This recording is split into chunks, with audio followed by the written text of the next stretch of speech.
All right, Cord, you gotta help me with this. It's gonna suck. You're gonna make it better.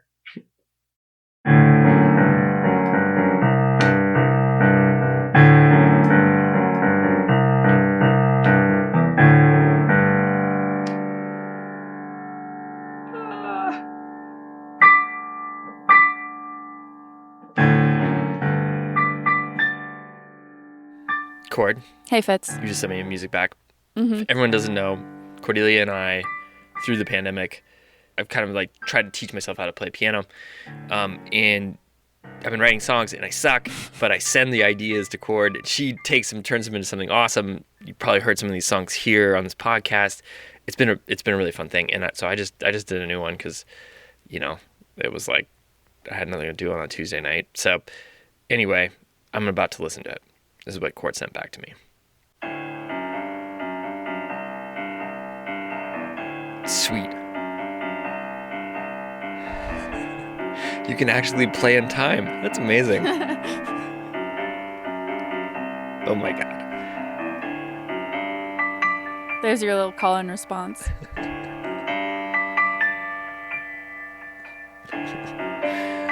I love it.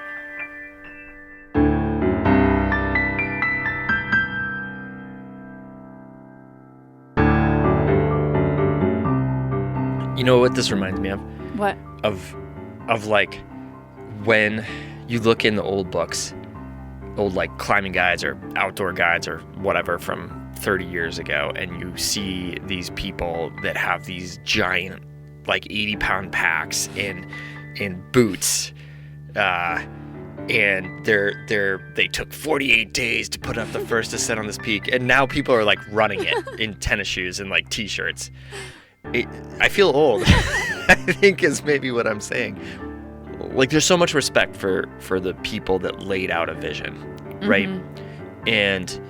But it all gets faster and better and smoother, and yet the feeling stays the same. Mm-hmm. No, I think that's it's a really apt analogy because as a musician and a outdoors person, I find so many connections between the two, between creativity and athletic movement. And in terms of composing, like when you send me a song, I could never compose what you composed. Like my style is so different than yours that it makes me feel a whole different set of emotions that I wouldn't feel with my own music. Like it takes you sending me that and inspiring a different kind of sound and a different vision.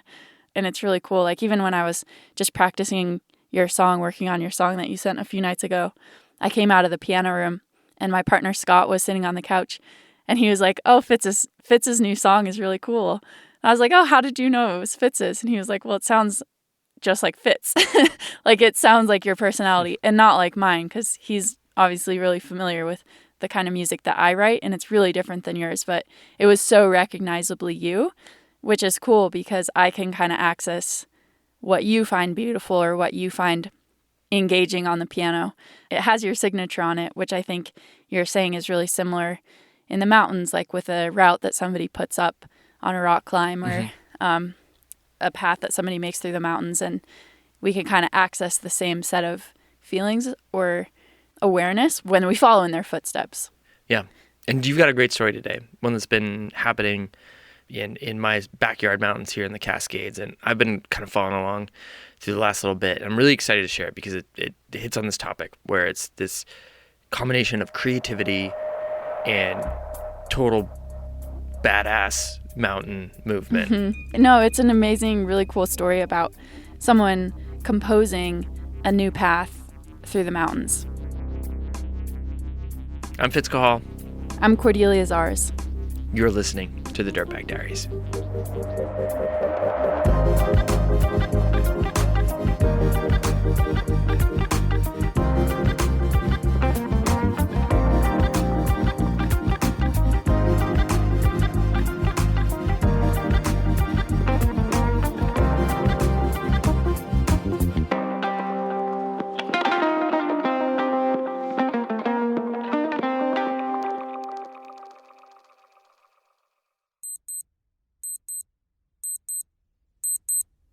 In February 2020, Kyle McCrohan and his friend Porter McMichael woke up in a dark, cold car to their alarms set for 1:30 a.m.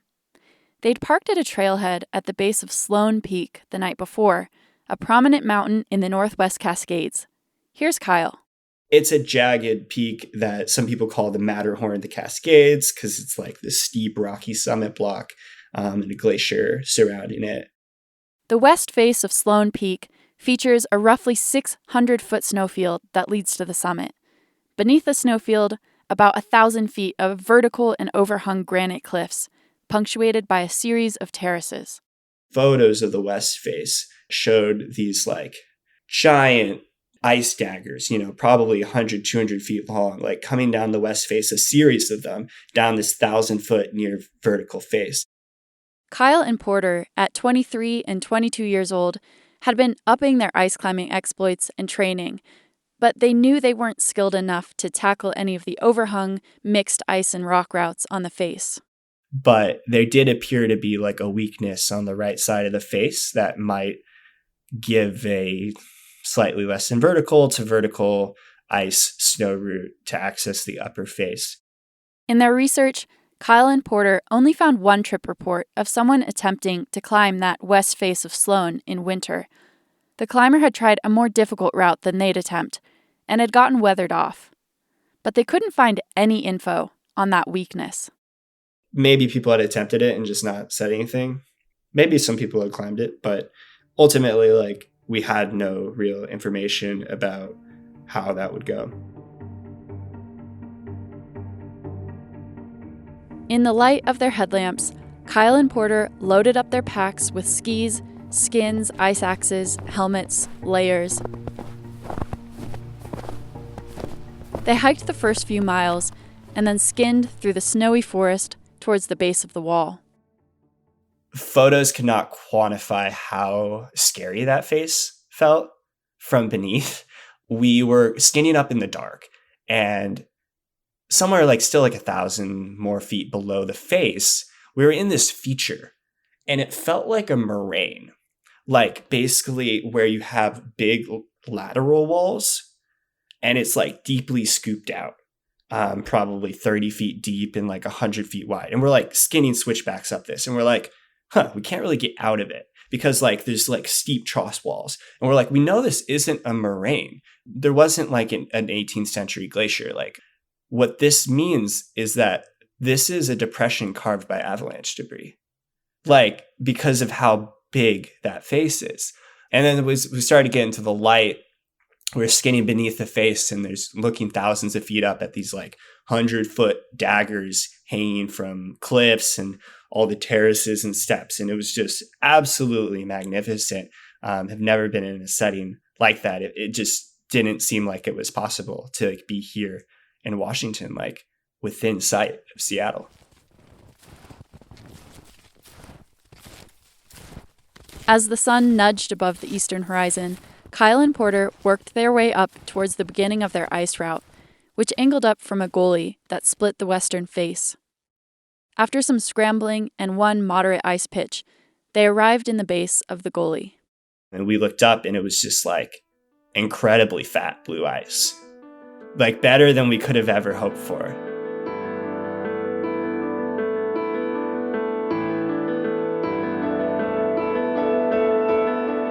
Kyle and Porter knew they had a finite window to get up this wall.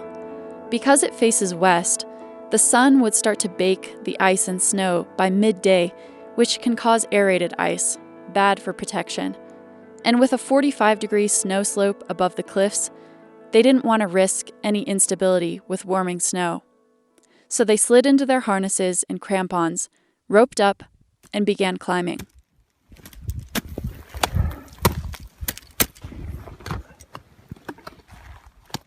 On the first few pitches, Kyle and Porter swapped leads and simul-climbed up easier sections. It was a mix of rock and ice. So climbing up to 200-foot rope lengths, and pretty steep, certain sections, would be almost vertical or vertical for, 40 to 50 feet at a time, and then angling back. But it was just it was surprisingly full on.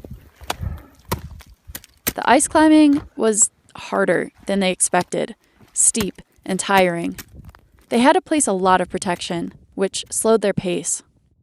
We also made the decision to carry skis up the route because there's no easy way off the west face, and the traditional route descends the other side, and it's like a giant loop around the mountain. And with how deep the snow is in the Cascades, you cannot not bring skis. Like, you will post hole like crazy and not be able to get off. So we brought like our lighted skis and put them on our backs, but that just made our packs even heavier, and I think it kind of added to the fatigue.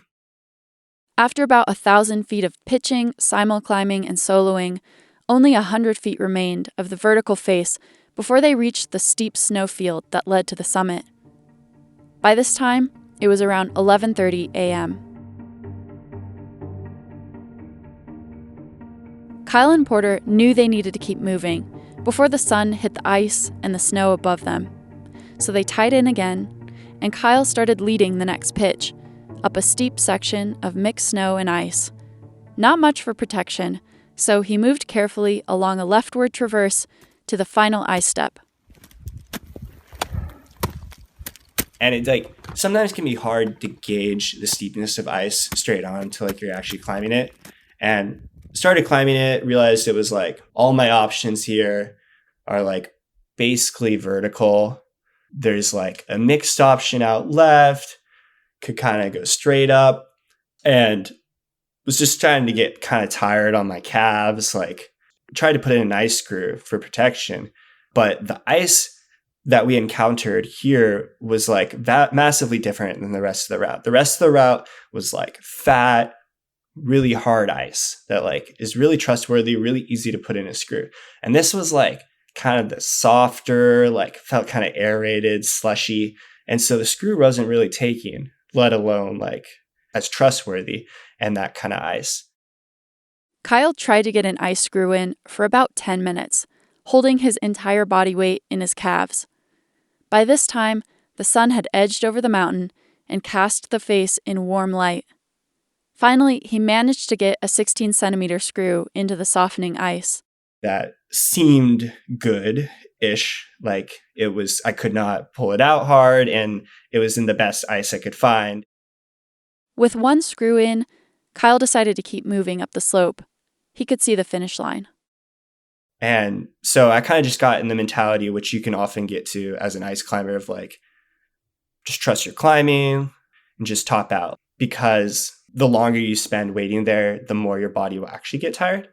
And so I continued up, and it got to vertical, slightly overhung, and then the top out, which it rolls closer to flat. And top outs are something that are much more difficult because you have to you're dealing with the physics of getting your body over a roll is much more difficult actually than just continuing straight up. And the problem was when I reached over the top, my upper body just really, really tired because I've worn myself out at this point. I discovered that over the other side, the snow is not good for your tools. Reaching further, I couldn't get good sticks. It was really unconsolidated, not what I expected. Again, not what we had seen throughout the route. Kyle managed to get a few tools in the sun-affected ice over the lip. Too exhausted to try to pull himself up, he clipped his personal anchor into a tool to give himself a chance to rest. And I don't remember the rest of this quite that well, but I knew it was in a bad spot.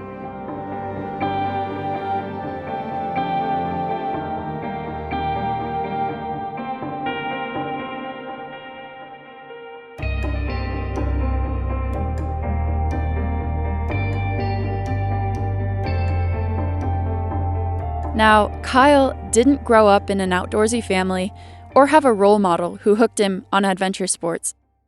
Instead, Kyle spent his childhood diligently practicing music. I've always been a pretty creative person. I started piano when I was age 5 and started saxophone when I was 10. But even as a young musician, Kyle liked to pave his own way.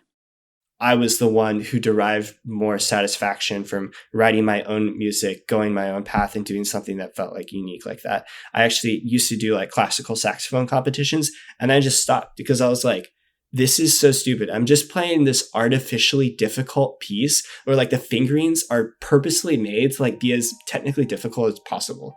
This is not beautiful. This is not true to who I am.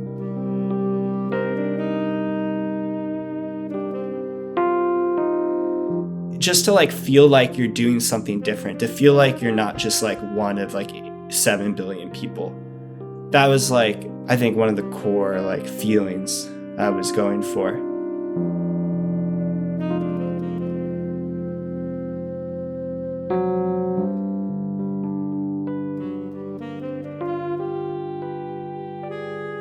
Eventually, Kyle did discover the outdoors. When he got his driver's license in high school, he and some cross-country buddies started exploring local trails and peaks near his hometown, Briar, Washington. After their first backpacking trip, which involved a midwinter slog through the Cascades, frozen water bladders that exploded in the middle of the night, and a pond skate under the stars, Kyle knew he had found something special. Honestly, I look back and like that was one of the most fun experiences I've ever had because it felt so novel and it felt so adventurous and unique. Exploring the outdoors gave Kyle that same feeling he got improvising on the saxophone, and he wanted more. So over the next couple years, he devoured adventure stories and outdoor guides. He bought helmets, ice axes, crampons, and began to teach himself some technical mountaineering skills from books and YouTube. Near the start of college, Kyle learned crevasse rescue from the book Freedom of the Hills, and he and a few friends summited Mount Rainier in 2015 and began ticking off other glaciated volcanoes in the Pacific Northwest.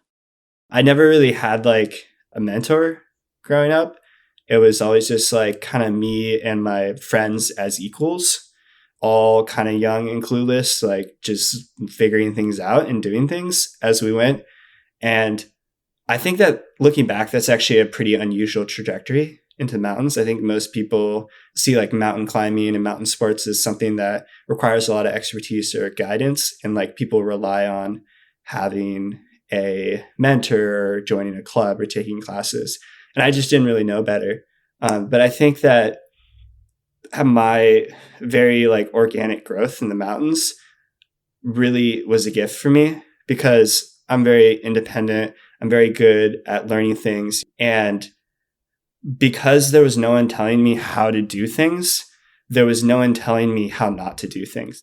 And maybe that can like bring in certain risks, but at the same time, it also like brings a lot of freedom and creativity. And you can start to like envision ways of doing things differently. Kyle's passion for the outdoors snowballed. He picked up rock climbing and taught himself how to trad climb, again from books and videos. At the same time, he started running trails and pushing his mileage. In the winter, he got a downhill ski pass and taught himself how to carve turns in powder, and eventually bought touring gear to explore the backcountry. By his senior year of college, Kyle decided he wanted to learn how to ice climb. And I was like, how do you do it? Well, it seems like Highlight Canyon's a good place. So I convinced a buddy of mine to do a few long weekends in Highlight, driving there from Spokane, where we were going to college, and started top roping a ton and started leading easy stuff.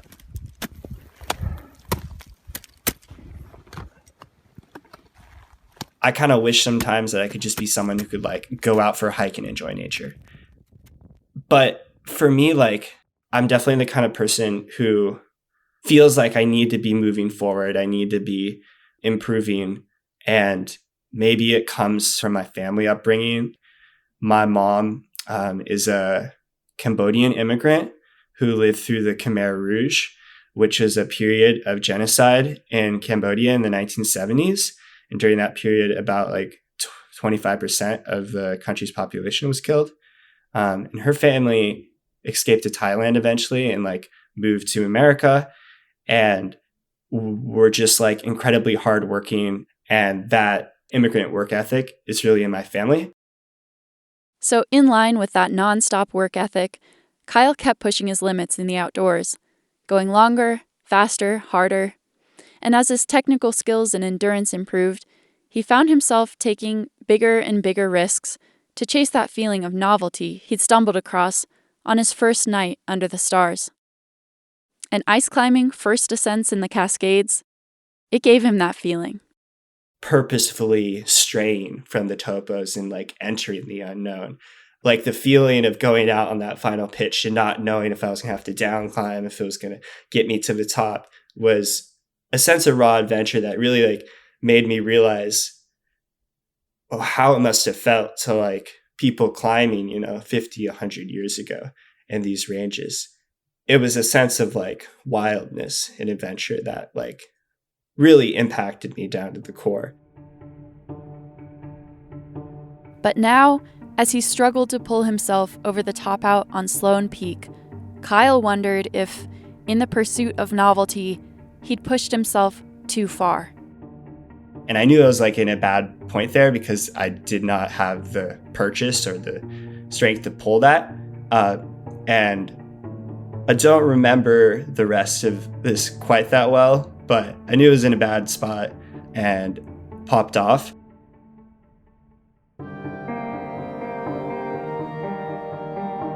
Find out what happens after the break.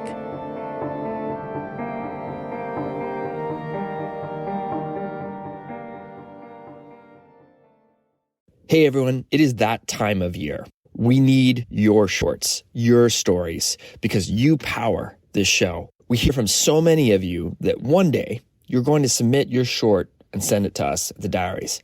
Guess what? That moment, it could be right now. So make it a New Year's goal or use it as an excuse to take a break from Uncle Joe at the holidays. You make this community, your voice is valued. You can find all the information you need at our website, dirtbagdiaries.com. Click on the Write Us tab where you can find instructions and the submission form.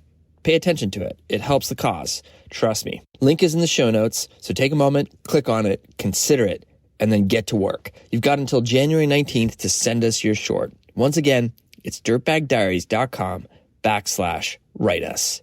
Thanks. Do you have a resolution to adventure outdoors more this year? Make it happen with Sierra Club Outings.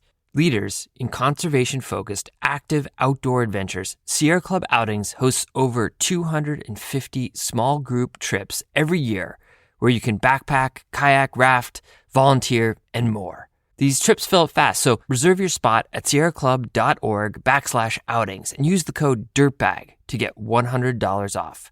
With Sierra Club Outings, it's more than just a trip. It's an adventure with a cause. We'll put a link in the show notes. Check out all the incredible trips they have and make that resolution happen. And the next thing I remember is waking up far beneath Porter. And so we estimate that I fell about 300 feet, not like cleanly, tumbling fall down snow, maybe over some ice cliffs.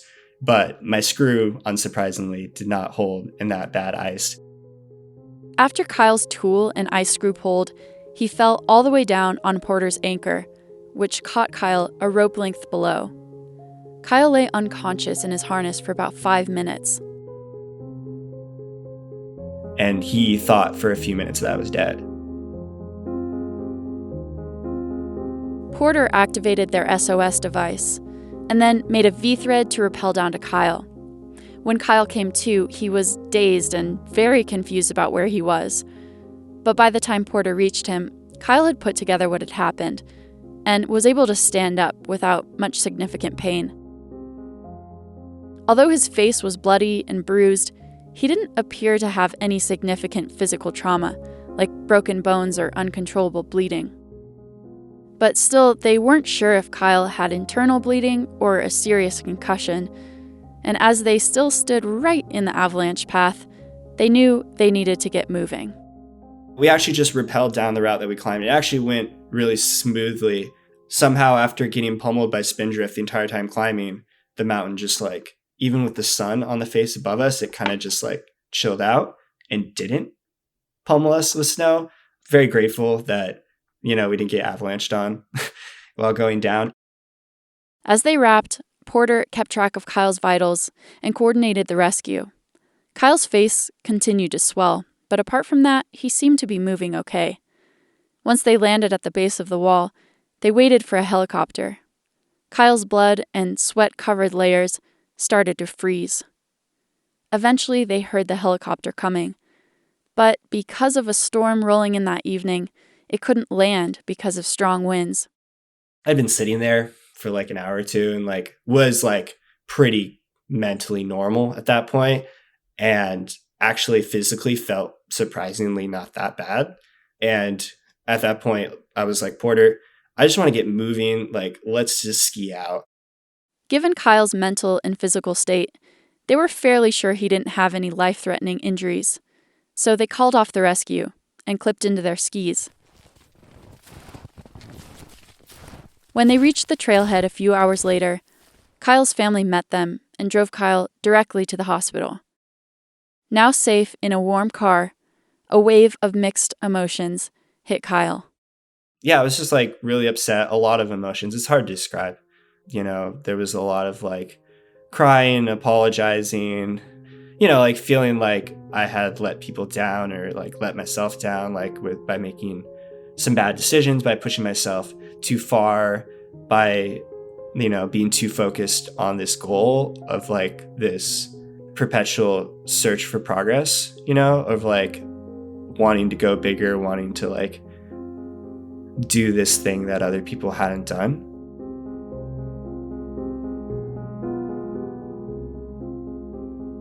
In the hospital, the doctors found a few broken bones in Kyle's face. He had 2 black eyes and a very swollen cheek. He had some minor hip and shoulder injuries as well. But remarkably, they determined that Kyle didn't have a concussion, and he checked out of the hospital 4 or 5 hours later.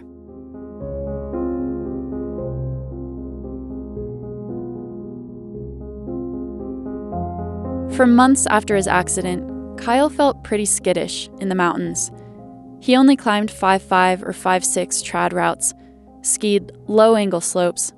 He didn't touch ice. Basically, like that whole like dimension of progress, which like maybe for rock climbing, it was like climbing harder grades or bigger routes. And like for ice climbing, it was like climbing new routes and climbing, you know, these big alpine routes. Those kind of avenues for progress were essentially like closed off because I didn't feel comfortable doing that. I think that it seems like every like really invested mountain athlete at some point in their career like reaches a period of reckoning where the path that they've been on becomes not desirable or not sustainable at some point. And you see it for a variety of reasons. Maybe it's like an ultra runner who like is plateauing and just burning out. And they're just like, why do I keep training like more years? Or like I've seen it in friends who have too many other friends who like pass away steep ski mountaineering. And they just like start to question like, do I really want to ski bigger, steeper lines? Or maybe you have someone who's kind of bumped up against their physical limit as a rock climber. And regardless, all these people who are probably very highly motivated, driven people, they've reached a point where they have to like figure out a different way to get that same satisfaction in the mountains when that very clear path that they've been following and maybe religiously training for can no longer provide that same aspect. With Kyle's work ethic and drive for progress, he couldn't just give up having goals. He needed something to motivate him. But after his fall, he also knew he had to reframe what progress meant in the mountains. I definitely like wanted a path forward, maybe something that felt safer and more sustainable. And as Kyle recovered from his accident, he thought about ways to combine more aspects of his personality to find that thrill of adventure without risking his life. I think for me, an answer to like when you feel stunted by all these different avenues of progress has been like opening up a new dimension. And for me, like that new dimension really has been creativity. I think that I'm a very independent person. I like to feel like I'm doing something different and unique. And I also feel like I can improve things. And if the current method of doing things seems subpar, like I can envision a better way. And that's like what I started to feel like I could do with trips in the mountains.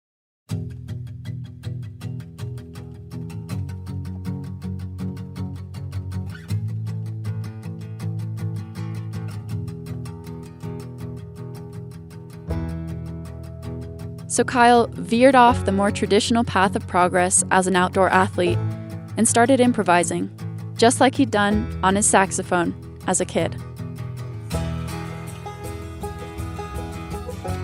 So for me, the last few years has really been driven by creating unique experiences in the mountains and different trips. That can look like a lot of different things. I'd say like the most common types of trips that I like to do are big, non-technical traverses on skis and on foot.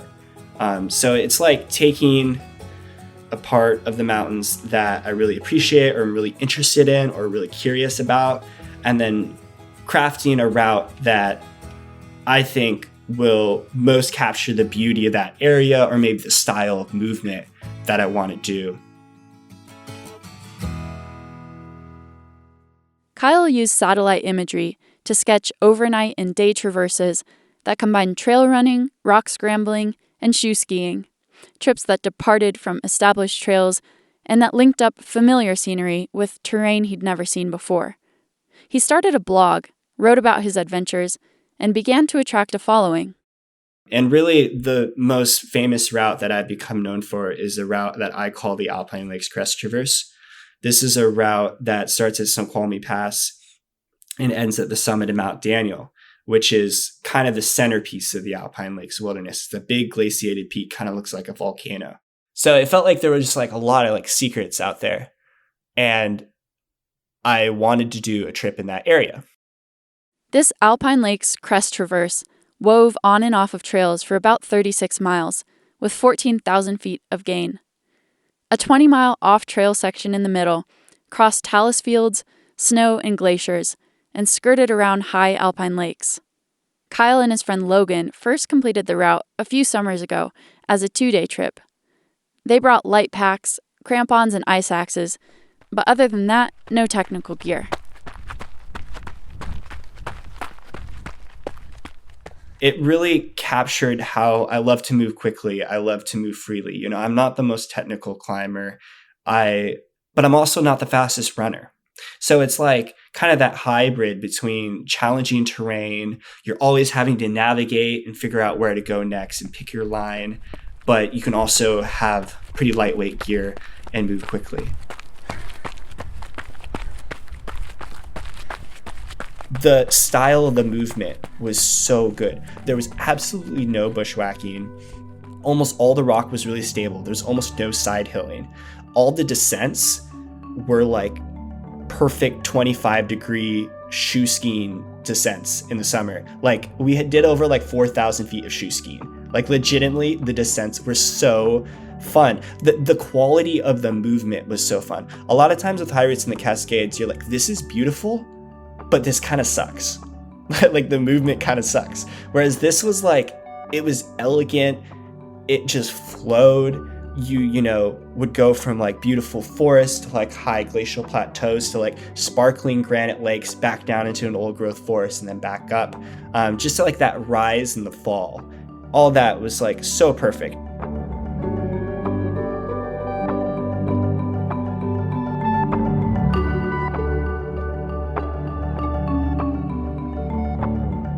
So previously, I'd always thought about like objectives. And that's how I think most of us think about mountain sports. What's your objective? Oh, it's to climb this route on Half Dome. Or maybe my objective is to bag these 3 peaks that are in the Washington Top 100 Peaks. Or maybe your objective is to ski this one couloir, right?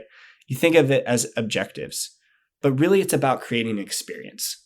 Instead of like thinking about the mountains as a single thing to tick off, it was, these are the parameters for the style of movement you like. This is a beautiful area. Now go have this wonderful, challenging experience. So we're not worried about bagging any peaks. We're not worried about, you know, climbing some rad line. You're not limited to the confines of a trail. It's purely it's freedom, and it means to you what is important to you. I find like most common question, people ask like leading up to a weekend is like, what are you going to do? I think that it'd be really valuable if people backed up. Instead of saying like, what do you want to do? Ask, how do you want to do it? And furthermore, most importantly, why do you want to do this?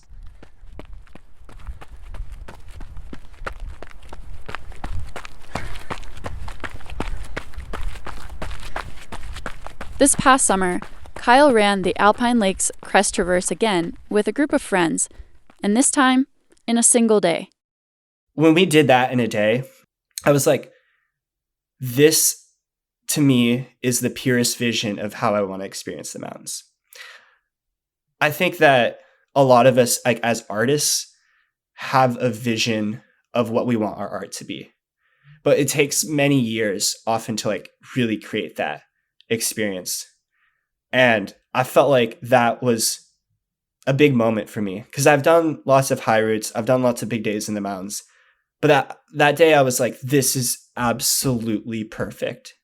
I wouldn't change a single thing. This is how I want to move in the mountains. These are the mountains I want to experience. These are the kind of people I want to be with. Over the past year and a half, Kyle has created, skied, scrambled, and run many more new link-ups and high routes in the Cascades. And as his blog following grows, other outdoor athletes, inspired by Kyle's vision, have followed in his footsteps. When people do the Alpine Lakes Crest Traverse, and I've had some friends do it also in a day, and they told me they felt like I was there with them. Like they knew what I was feeling. They're like, this is so Kyle. And that's what I want people to say. Like that this is like more like an artistic composition. It's just about like leaving your mark and creating a piece of artwork that like other people can then go experience and be moved in the same way that you are and kind of understand who you are and what you think is beautiful. So it's like super, super similar to music.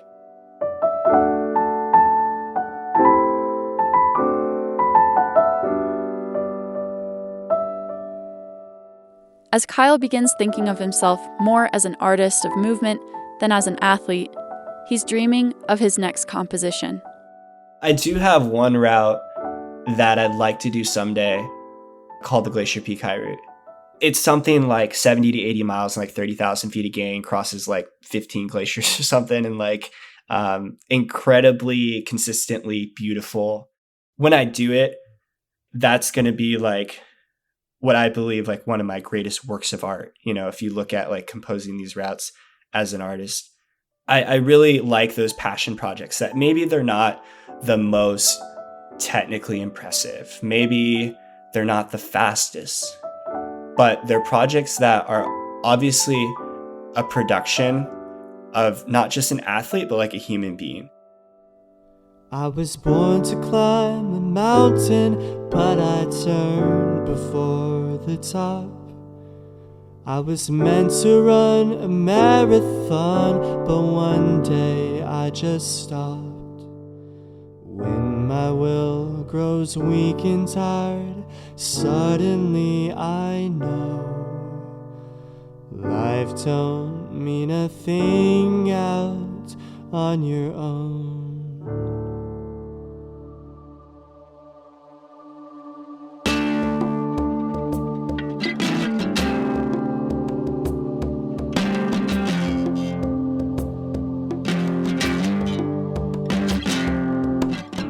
Thank you, Kyle, for sharing your story and for this awesome song you wrote. We are so inspired by you. Our stories come from friends of friends, and from you, our community. If you have a compelling idea for a guest or story lead, please give us a shout. You can use the submission form on our website, dirtbagdiaries.com. Me and Cordelia, whoop, whoop, Kai Engel, Bradley Carter, Kevin McLeod, Ken Christensen, Kyle McCrohan, and Brennan O'Connell. The tracks are courtesy of the artists themselves or Free Music Archive. Jacob Bain and Nis Koto composed our theme song. You can find the links to the artists at our website, dirtbagdiaries.com. This episode was produced by Cordelia Zars with additional production help from Ashley Langholtz, Becca Cahal, and me, Fitz Cahal. Illustration by Walker Cahal, graphics by Anya Miller. Becca Cahal is our executive producer. I'm Fitz Cahal. and you've been listening to the Dirtbag Diaries. Thanks for tuning in.